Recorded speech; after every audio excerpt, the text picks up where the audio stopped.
जय श्री राधे कृष्ण। आइए आज आप सब जानेंगे आषाढ़ मास कृष्ण पक्ष वर्ष 2024 में एकादशी का व्रत कब धारण किया जाएगा, व्रत का पारण कब और किस चीज से किया जाएगा। तो जानेंगे व्रत के शुभ मुहूर्त, पारण समय के बारे में, व्रत महत्व, नियमों के बारे में। आषाढ़ मास कृष्ण पक्ष की एकादशी को इसे योगिनी एकादशी के नाम से जाना जाता है। यह व्रत जो कि सभी प्रकार के पापों को नष्ट करने वाली है। इस व्रत को धारण करने से 88,000 ब्राह्मणों को भोजन कराने के समान पुण्य फलों की प्राप्ति होती है। इस दिन भगवान विष्णु, भगवान श्री कृष्ण के चतुर्भुज स्वरूप का पूजन किया जाता है। इस व्रत को धारण करने वाले के ऋषि श्राप, देवी आपदा आदि जैसे आपराधिक कष्ट नष्ट हो जाते हैं तथा रोगों से मुक्ति मिलती है, स्वास्थ्य लाभ की प्राप्ति होती है, रूपवान होने का आशीर्वाद प्राप्त होता है तथा अंत समय में भगवान विष्णु के धाम की प्राप्ति होती है। आप सभी भक्तों को आषाढ़ मास योगिनी एकादशी व्रत की ढेर सारी शुभकामनाएं। आप सभी के जीवन में लक्ष्मी नारायण की कृपा से आप सभी को सभी प्रकार के सुख और समृद्धि की प्राप्ति हो। लक्ष्मी नारायण आप सभी के इच्छाओं को पूर्ण करें। प्रत्येक माह के कृष्ण पक्ष और शुक्ल पक्ष की एकादशी तिथि के दिन एकादशी का व्रत धारण किया जाता है। इसे एकादशी या 11 व्रत के नाम से जाना जाता है।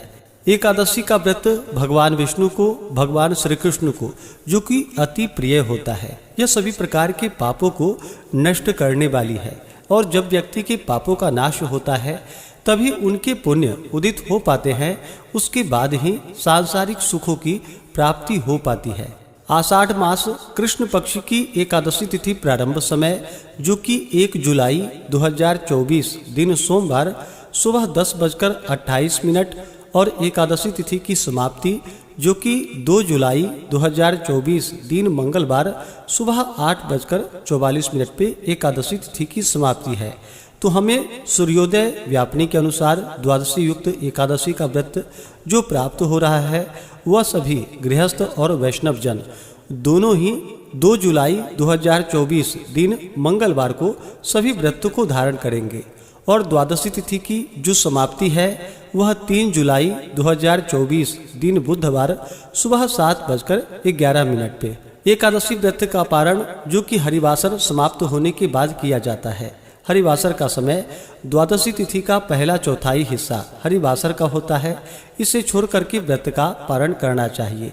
तो सभी भक्तजन व्रत का पारण जो कि 3 जुलाई 2024 दिन बुधवार को व्रत का पारण करेंगे। पारण का समय सुबह 5:28 से सुबह 7:10 तक व्रत का पारण किया जाएगा। योगिनी एकादशी व्रत का पारण जो कि यव चूर्णेन पारणम यानी कि जौ के चूर्ण से इस व्रत का पारण किया जाएगा। यह संभव ना हो पाए तो आप जल, तुलसी दल या फल से व्रत का पारण करें। एकादशी तिथि के दिन ब्रह्म मुहूर्त का जो समय होगा वह समय सुबह 4:06 से सुबह 4:46 तक होगा। सूर्योदय का समय सुबह 5:11 और सूर्यास्त शाम 6:52।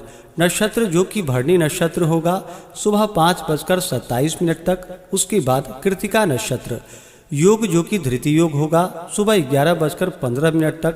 उसके बाद शूल योग होगा। 2 जुलाई को राहु काल का जो समय है वह समय दोपहर 3:27 से शाम 5:10 तक और 3 जुलाई को दोपहर 12:02 से दोपहर 1:44 तक होगा। राहु काल समय के दौरान कोई भी शुभ कार्य या नया कार्य नहीं करना चाहिए। यह लाभकारी नहीं होता है, इस बात का ध्यान रखें। योगिनी एकादशी के व्रत में इस दिन भगवान विष्णु, माता लक्ष्मी और भगवान विष्णु के श्री कृष्ण के चतुर्भुज स्वरूप का पूजा करनी चाहिए।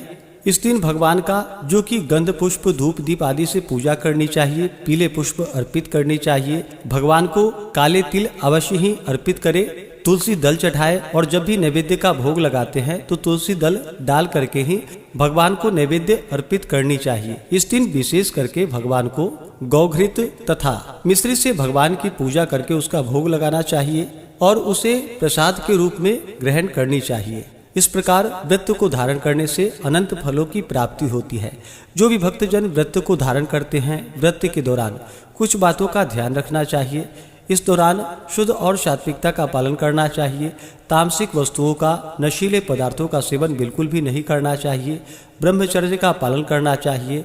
व्रती को दशमी के दिन से ही व्रत में नियमों का पालन करना चाहिए।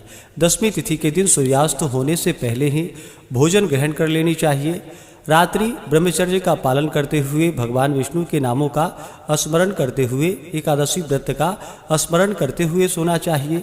एकादशी की सुबह ब्रह्म मुहूर्त में उठ करके नित्य क्रियाओं से निवृत्त होकर के गंगा नदी में या घर के नहाने के पानी में थोड़ा सा गंगा जल मिला करके स्नान करना चाहिए। शुद्ध वस्त्र धारण करके व्रती को व्रत का संकल्प लेना चाहिए। भगवान विष्णु से, भगवान श्री कृष्ण से व्रत की पूर्णता के लिए प्रार्थना करनी चाहिए कि हे भगवान विष्णु, हे भगवान श्री कृष्ण, आज मैं योगिनी एकादशी का व्रत धारण करने जा रहा हूँ या करने जा रही हूँ। इस प्रकार से भगवान से प्रार्थना करें कि मेरे सभी प्रकार के पाप और ताप नष्ट हो जाए, हमें पुण्य फलों की प्राप्ति हो। आपके मन में जो भी इच्छा हो, जो भी कामना हो, वह भगवान विष्णु से कहें। और एकादशी तिथि के दिन जो कि दिन रात्रि उपवास रहते हुए व्रत को धारण करें, जो उपवास नहीं रह पाते हैं या जिनका स्वास्थ्य सही ना हो, तो आप एक समय फलाहार ग्रहण करके व्रत को धारण करें। भगवान का सुबह और शाम के वक्त पूरे विधि विधान के साथ पूजन करें, कथा श्रवण करें, भगवान की आरती करें।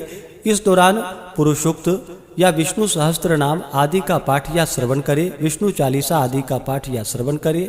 ओम नमो भगवते वासुदेवाय या श्री कृष्ण गोविंद हरे मुरारी आदि नाम मंत्रों का जप करें और पूर्ण अपना मन भगवान विष्णु के चरणों में लगाए। इससे भगवान विष्णु अपने भक्तों पर अति प्रसन्न होते हैं। इस प्रकार भगवान का पूजन कथा श्रवण करते हुए एकादशी की रात्रि जहाँ तक हो सके जागरण करते हुए समय को व्यतीत करनी चाहिए। और द्वादशी की सुबह उठ करके नित्य क्रियाओं से निवृत्त होकर के स्नान करके भगवान का पूजन आरती कर लें। उसके बाद ब्राह्मणों को भोजन करवाएं, ब्राह्मणों को दान और दक्षिणा दे, गरीबों को भोजन कराए। समय के अनुसार व्रत का पालन करना चाहिए। अभी गर्मी का मौसम है, तो गर्मी के मौसम में जो कि जल से भरा हुआ घड़ा दान का विशेष महत्व माना गया है। उपाहन दान, छत्री दान, अन्न वस्त्र जो भी बन सके अपने श्रद्धा भक्ति के अनुसार दान पुण्यों का कार्य करना चाहिए। इससे अनंत फलों की प्राप्ति होती है। तो आशा करता हूँ कि यह जानकारी आपको अच्छा लगा हो। ऐसे ही ज्ञानवर्धक जानकारियाँ प्राप्त करते रहने के लिए, व्रत पूजा के बारे में जानने के लिए, कथा को सुनने के लिए चैनल पे अगर आप पहली बार आए हैं तो चैनल को लाल बटन दबा करके सब्सक्राइब करें, साथ में बेल आइकन घंटी को दबाएं ताकि आने वाली वीडियो का नोटिफिकेशन आपको समय से मिलता रहे।